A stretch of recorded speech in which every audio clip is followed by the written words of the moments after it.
to basically, let's take over the country. Let's get our agenda through, and they'll do it in any way that they can. I mean, they had people like Glenn Beck, and I'm not a big Glenn Beck fan. I mean, I think the guy's, even Fox let him go. So, they've been under the radar for a long time, setting up, as I say, these nonprofit organizations to basically, fund fake science, get their conservative agenda across. And when I say conservative, I mean far-right conservative and anti-democracy as well. But, Dick, when you talk about fake science, even Jesse, when I first was educating him about man-made global warming, thought I was wrong. By the end of the episode on global warming, he said I was right. Stay there. Let's talk about it. Okay, look, I love Dick Russell's research into JFK, the 9/11 information, and I'm not here trying to beat him up on air. I just like to have a honest debate, because I'm not funded by the Koch brothers. I'm funded by my listeners, my sponsors, and I see General Electric getting waivers to build new plants and not upgrade to clean burning with their other plants. I see him building in China. The head of GE is the head of his economic council. Day one, when the new EPA regulations went in that Congress didn't pass, he gave a waiver to General Electric, while the head of the energy department says they're going to shut down hundreds of other plants that aren't part of the inside group. It's like Obama's people giving waivers to 1,000+ groups like McDonald's. They don't have to get government health care, but their competition does. So, Dick, do you see where I'm going with this? I have no doubt that humans can damage the earth and there are things going on. But when we talk about climate change, what about weather manipulation? How does paying Al Gore a tax on carbon save us? Paying Al Gore a tax? You mean? Yeah, the carbon taxes that go into gore and blood. Oh, okay. Well, no, I want to just, in the book, 53 documents the government doesn't want you to read, the one document on climate change that I found very telling was a military study that was done in 2006. Didn't get much attention. The Center for Navy Analysis did it. And, the report came out, and I've got the executive summary in the book, and here's our military saying that climate change represents a serious threat likely to create instability in some of the most volatile regions of the world. Now, I'm not a big backer of a lot of things that the military comes out with in this country, but in this case, I think they're telling the truth. And, of course, at the same time, you've got all these big polluting industries that are getting off the hook. I mean, the Obama administration is still allowing offshore oil drilling to start up again in the Gulf. Now, of course, that kind of pressure is coming from these, mega oil and gas corporations backing clean coal technology. I mean, that's obviously only going to benefit the big coal companies like Peabody and others. And that's crazy. I mean, as your advocacy says too, we've got to go to solar-powered generators. We've got to go to wind and geothermal, and there should be a crash course, a crash agenda like FDR did in World War II to put us on a new energy footing, as he did then for a wartime footing. Well, Dick, just to briefly interrupt, I'm all for people putting in their own wind, their own solar, but I can't get a tax break by the county, the state, or the feds to put in my own solar. I've got to put it in and then share it with the grid and not use my own power. They want me under their control, and that's my problem, is that so many of these green initiatives are just payoff to insider cronies. Well, that's true, and you should be able to get a tax break for that, and it should, this should be mandated. And it's crazy that people have to stay as part of this grid system if they don't want to be. They should be able to go. I mean, millions of people would go forward with this if they had the opportunity. So I'm right with you on that. But Obama, he wants you to be part of the grid. I mean, what about General Electric getting waivers, but then their competition doesn't? Well, yeah. I mean, obviously they've got friends in high places that they're paying a lot of money to, and we know the political system is completely beholden to these big corporations and people with a ton of money. I mean, who was the biggest contributor to Obama in the 2008 election? It was Goldman Sachs. I mean, and now the Supreme Court's decision, of course, makes corporations persons, and so. But by the way, Goldman Sachs, one of the biggest funders of climate change initiatives. BP, one of the biggest. I mean, the oil companies aren't just one monolithic group. No, they're not, of course. And yeah, Goldman Sachs, I've read about that, has been looking for ways to profit from certain areas of this whole climate change situation. Well, it was Ken Lay came up with the whole carbon tax idea. Was it? I'm not aware of that, yeah. I mean, look, I'm not saying, Dick, my concern is genetic engineering. Yeah. I mean, they've got thousands of different open-air animals, plants that are multiple species, openly giving rise to superviruses, bacteria. Don't get me wrong. I just think worrying about carbon dioxide is a red herring.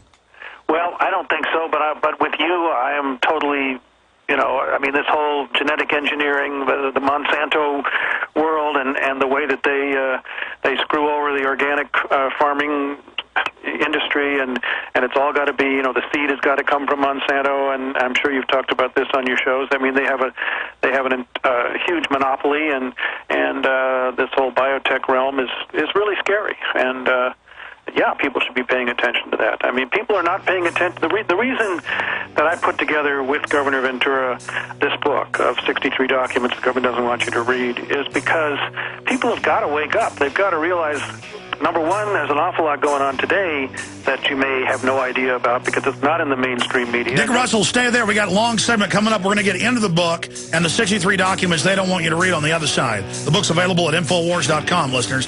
Excellent information. Okay, in the next hour, all over the country, they're following Chicago's move. Parents, you're prisoners. You can't make school lunch for your prisoner children.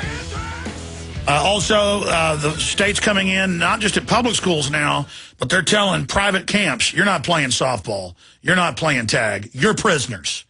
But it's because we care about you. And we've got a video coming out tomorrow that we've done a lot of research on that's going to blow you away at Infowars.com. That's going to break that down. Now, again, Dick Russell, I read his books years ago. He doesn't really toot his horn. He's one of the preeminent researchers into JFK. And we're also going to, after we talk about the book, get into this amazing AP, Reuters, Daily Mail headlines. JFK, 10 days before he was killed, demanded files on aliens. And the FBI's released this stuff. And I don't cover aliens, but except when it's out in the open. Is this part of some weird psyop? We'll get Dick Russell's take on that coming up in the last segment. But now let's get into the book. I just want to point out to listeners, you support Jesse, you support alternative media, Dick Russell, and the work that they're doing. The book American Conspiracy was powerful. So was Don't Start the Revolution Without Me, co-authored with Dick Russell. But this new one really gets people thinking. And, of the 63, there's one or two documents that I don't 100% agree with the perspective on, but that doesn't matter. It's all about knowledge. But it's a very bold book to be put out by somebody like Jesse Ventura. I mean, they've got the 9/11 stand-down order, the government drug dealing, the torture, shady White House, 9/11, government military corporate secrets, our scandalous post-war history. It's just got it all. And it's the type of book that when I got it a month before it came out, I couldn't start shipping them yet because we sell them at Infowars.com. I had to wait till it officially kicked off in early April. But again, you can get it at Infowars.com. The War on Terror, you can't put it down because it's the documents. And then it's the comments and the research on it with the graphics, the photos. This is really down my alley. This is right up my alley. A great way to wake up skeptics because the proof is there. Every document in here is admitted, and I'm going to give Dick Russell the floor here in a moment.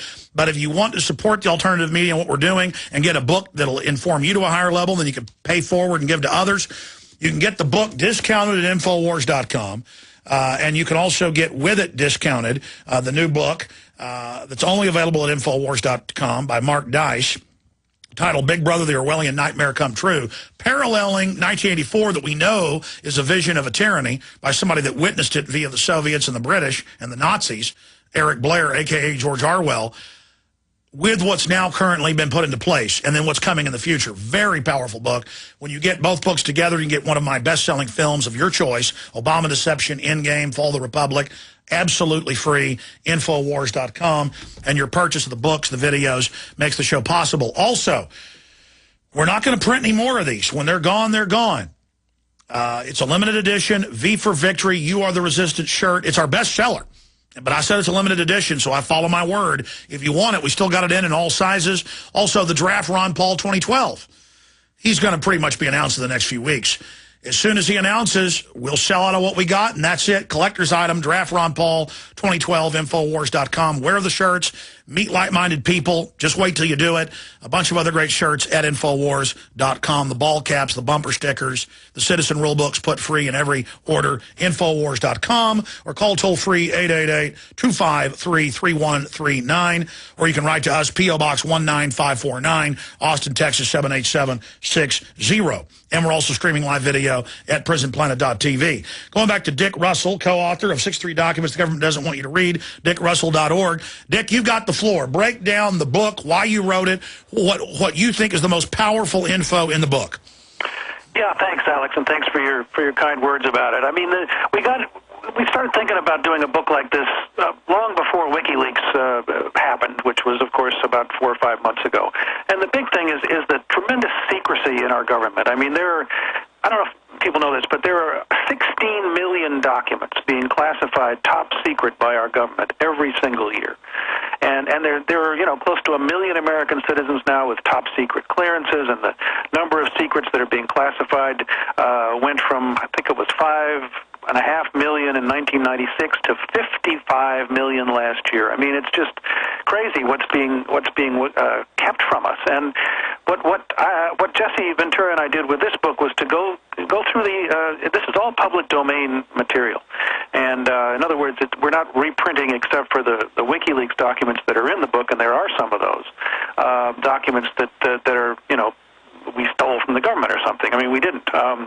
But it's all online. But when you put it together, when you put the picture together of what began happening with the CIA after World War II, there's documents in here about from the mind control programs, Artichoke and MK Ultra, documents about bringing the Nazis over. I think I call it a pact with the devil, really, to work with bringing not just their rocket scientists, but their people who've been involved in germ warfare, a lot of these kinds of things over to this country right after World War II. And if you look at the CIA's assassination manual that was drawn up in the mid-50s, you start to see the roots of what happened to the country increasingly through the assassination of President Kennedy and the other great leaders of the 60s, and then on up through the Reagan years and the Bush years and 9/11. And now not all the book is historical. I mean, there's a lot of early documents that show the roots of what's happened to the country, but then a lot of it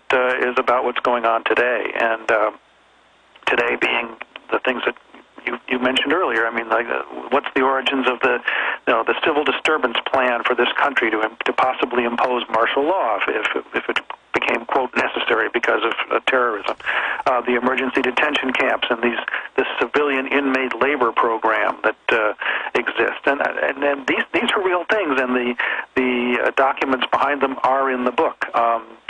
The synthetic biological agents that the military was looking at way back in 1969 and talking about in congressional hearings that could have led to things like the creation of Lyme disease or even AIDS in laboratories.